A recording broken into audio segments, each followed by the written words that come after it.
इस video lecture में आज हम देखेंगे जीव जगत का पार्ट नंबर 4 प्रजनन यानी कि रिप्रोडक्शन के बारे में हम पढ़ेंगे कि रिप्रोडक्शन क्या होता है। कि वह प्रक्रम जिसके द्वारा कोई जीव नए जीव को जन्म देता है वो क्या कहलाता है, रिप्रोडक्शन कहलाता है यानी कि प्रजनन कहलाता है। इसके अलावा हम ये भी कह सकते हैं कि अपने जैसे संतान को उत्पन्न करना क्या कहलाता है, या फिर हम कह सकते हैं जब कोई जीव अपने जैसे संतान को उत्पन्न करता है तो उसको हम क्या कहते हैं, प्रजनन कहते हैं, रिप्रोडक्शन कहलाता है। यानी कि हम उसको जनन यानी अर्थात प्रजनन कह सकते हैं कि अपने जैसे संतान को उत्पन्न करना क्या कहलाता है, प्रजनन कहलाता है। और प्रजनन जो होता है सामान्य लक्षण होता है। क्यों कहते हैं इसको सामान्य लक्षण? क्योंकि कुछ जीवों में क्या होती है, प्रजनन करने की क्षमता नहीं होती है, जैसे कि कार्यकर्ता मधुमक्खी हो गया, खच्चर हो गया, मानव अनिवार्य युगल हो गया। ये सारे तो सजीव है, पर इसमें क्या होती है कि इनमें जनन करने की क्षमता नहीं होती है। जैसे कि मधुमक्खियों की अगर हम बात कर लें, मधुमक्खी के छत्ते में जो मेनली होती है मधुमक्खियां, वो सहायक मधुमक्खी होती है, ड्रोन मधुमक्खी होती है, रानी मधुमक्खी होती है। सहायक मधुमक्खी का बस इतना सा काम होता है कि वो छत्ते का निर्माण करती है और छत्ते को क्या करती है, सुरक्षा प्रदान करती है और भोजन एकत्रित करती है।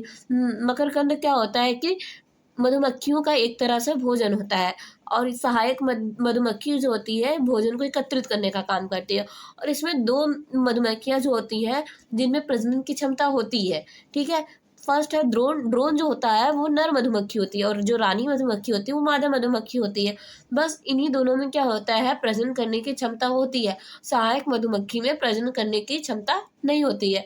फॉर एग्जाम्पल में अगर हम देखें कि अगर खच्चर की बात कर ले, खच्चर में क्या होता है कि खच्चर जो होता है वो मादा घोड़ी और नर गधा का संकरण जब कराया जाता है तो क्या होता है, खच्चर उत्पन्न होता है। तो खच्चर में क्या होती है, जनन करने की क्षमता नहीं होती है। वो दिखने में कैसे लगते हैं कि खच्चर जो होते हैं वो दिखने में गधे और घोड़े के समान ही दिखते हैं। यदि हम बात करें कि मानव अनिवार्य युगल यानी कि जिन्हें हम किन्नर कहते हैं, कि उनमें ऐसी क्या कमी होती है जिसकी वजह से वो जनन करने की क्षमता नहीं होती है और दूसरे मनुष्यों में जनन करने की क्षमता होती है। इसका मेन कारण होता है क्रोमोसोमल डिजीज, जिसको हम हिंदी में गुणसूत्री विकार कहते हैं। उनमें क्या होता है, गुणसूत्रों की संख्या में कमी, और ये जो विकार होता है गुणसूत्री विकार, ये गुणसूत्रों की संख्या में कमी या वृद्धि होने के कारण क्या होता है, गुणसूत्री विकार यानी कि क्रोमोसोमल डिजीज होता है। और जो मानव नरिवल युगल किन्नर में जो प्रोसेस होता है उसमें उनमें क्या होता है कि उनका जो लिंग गुणसूत्र होता है यानी कि उनका जो सेक्स क्रोमोसोम होता है, या तो एक्स क्रोमोसोम या तो वाई क्रोमोसोम में क्या होता है, परिवर्तन आ जाते हैं, चेंजेस आ जाते हैं। उनमें असमानता के कारण क्या होता है, उनमें विकार उत्पन्न हो जाता है। और नेक्स्ट हम सेंसिटिविटी यानी कि संवेदनशीलता क्या होती है। संवेदनशीलता क्या होता है कि बहुउद्दीपनों के प्रति संवेदनशील होना तथा उन पर्यावरणीय उद्दीपनों के प्रति अनुक्रिया दर्शाना चेतना या संवेदनशीलता कहलाता है। क्या होती है, कोई भी सजीव मनुष्य है तो उसमें क्या होता है, वो चेतना होती है, उनमें क्या होता है, चेतना होती है। और इनका जो संवेदी अंग है वो आँख, नाक, कान, त्वचा, जीभ होता है। और संवेदनशील जो होता है, सेंसिटिविटी जो होती है, तो ये क्या आता है, विशिष्ट लक्षण है। जो संवेदनशील है ये विशिष्ट लक्षण है। क्यों विशिष्ट लक्षण है? क्योंकि जो संवेदनशीलता यानी कि जो चेतना की बात करें वो केवल सजीवों में पाया जाता है, निर्जीवों में संवेदनशीलता नहीं पाया जाता है। तो यह क्या है, एक तरह से विशिष्ट लक्षण है संवेदनशीलता। अब कोशिकीय संगठन यानी कि जिसको इंग्लिश में सेलुलर ऑर्गेनाइजेशन कहते हैं। सेलुलर ऑर्गेनाइजेशन क्या होता है उसको हम देख लेते हैं कि कोशिका जीवन की आधारभूत इकाई। हम कोशिका को जीवन की आधारभूत इकाई क्यों कहते हैं? क्योंकि जो कोशिका होती है वो सजीवों का संरचनात्मक तथा क्रियात्मक इकाई होती है, जिसके कारण हम कोशिका को जीवन की आधारभूत इकाई कहते हैं। ये सभी जीवों जो होते हैं, सभी जीवों का जो शरीर होता है वो किससे बना होता है, कोशिका से बना होता है। सभी जीवों का जो शरीर होता है वो कोशिका से बना होता है। और यह कोशिका जो होती है उसमें क्या होता है कि कोशिका झिल्ली, कोशिका द्रव्य और विभिन्न कोशिकांग जो होते हैं उपस्थित होते हैं, और उसमें क्या होता है, केंद्रक होते हैं, जिसकी वजह से हम उसको सेलुलर ऑर्गेनाइजेशन कहते हैं, कोशिकीय संगठन कहते हैं।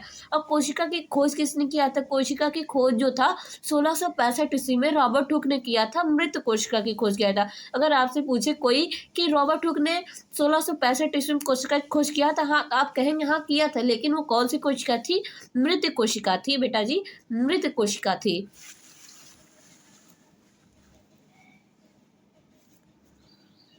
और हम सेकंड देखते हैं कि जीवित कोशिका की खोज किसने किया था।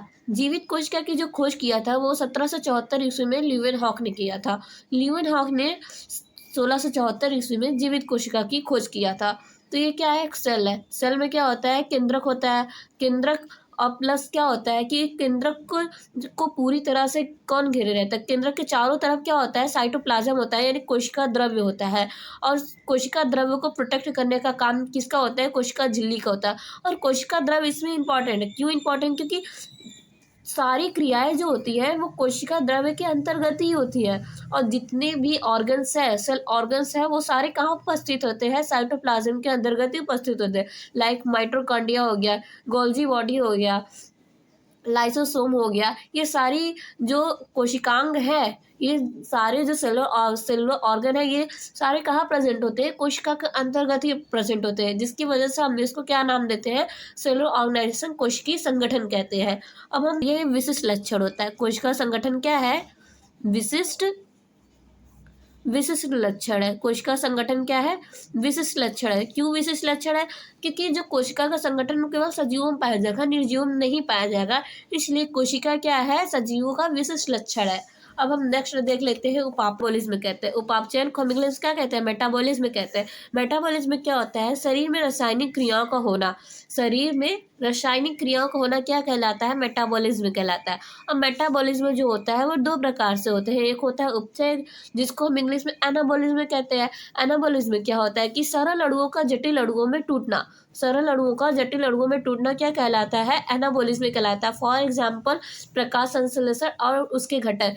प्रकाश संश्लेषण के कौन कौन से घटक होते हैं, कार्बन डाइऑक्साइड होता है, H2 होता है, सनलाइट होता है, क्लोरोफिल होता है। ठीक है। और नेक्स्ट देखते हैं कि अपचय क्या होता है, यानी कि कैटाबॉलिज्म क्या होता है। कैटाबॉलिज्म क्या होता है कि जटिल अणुओं का सरल अणुओं में परिवर्तन। जटिल अणुओं का सरल अणुओं में परिवर्तन क्या कहलाता है, कैटाबॉलिज्म कहलाता है। जिसको हम, इसका एग्जाम्पल क्या है, श्वसन। श्वसन में ग्लूकोज का टूटना कैसे ये होता है, एग्जाम्पल इसका देख लेते हैं कि रेस्पिरेशन क्या होता है, यानी कि श्वसन। श्वसन हम किसे कहते हैं, श्वसन रेस्पिरेशन किसे कहते हैं, जिसमें जीव ऑक्सीजन लेकर ग्लूकोज का ऑक्सीकरण करते हैं, जिससे शरीर के लिए आवश्यक ऊर्जा एटीपी उत्पन्न होती है और कार्बन डाइऑक्साइड बाहर निकलती है। तो इसको हम क्या कहते हैं, मतलब कि श्वसन में क्या होता है कि हम ऑक्सीजन लेते हैं और कार्बन डाइऑक्साइड छोड़ते हैं, यानी कि इसी प्रक्रिया को क्या कहते हैं, रेस्पिरेशन कहते हैं, श्वसन कहते हैं। तो इसमें हम देखते हैं जो सजीव होते हैं वो ऑक्सीजन लेकर ग्लूकोज का क्या करते हैं, ऑक्सीकरण करते हैं, और जिससे शरीर के लिए आवश्यक ऊर्जा एटीपी का फुल फॉर्म है एडिनोसिन ट्राइफॉस्फेट। एडिनोसिन ट्राइफॉस्फेट उत्पन्न होती है। फिर उसके बाद जो होता है कार्बन डाइऑक्साइड जो होता है वो CO2 का फुल फॉर्म हो गया कार्बन डाइऑक्साइड। कार्बन डाइऑक्साइड जो होती है बाहर निकलती है। और श्वसन जो होता है वो 2 टाइप से होते हैं, एक होता है वायुवी श्वसन, एक होता है अवायुवी श्वसन। ठीक है। वायुवी श्वसन होता है, वायु श्वसन जो होता है ऑक्सीजन की उपस्थिति में होता है, और अवायुवी श्वसन जो होता है ऑक्सीजन की अनुपस्थिति में होता है, यानी कि ऑक्सीजन उपस्थित नहीं होता है, जैसे कि जीवाणुओं इष्ट जो जीवाणुओं में इष्ट में। और जब हम जोरदार व्यायाम करते हैं तो उस दौरान मांसपेशियों में क्रिया अवायुवी श्वसन की होती है। तो अगर आपको ये वीडियो पसंद आए तो please like share comment subscribe कीजिएगा। Thanks for watching this video.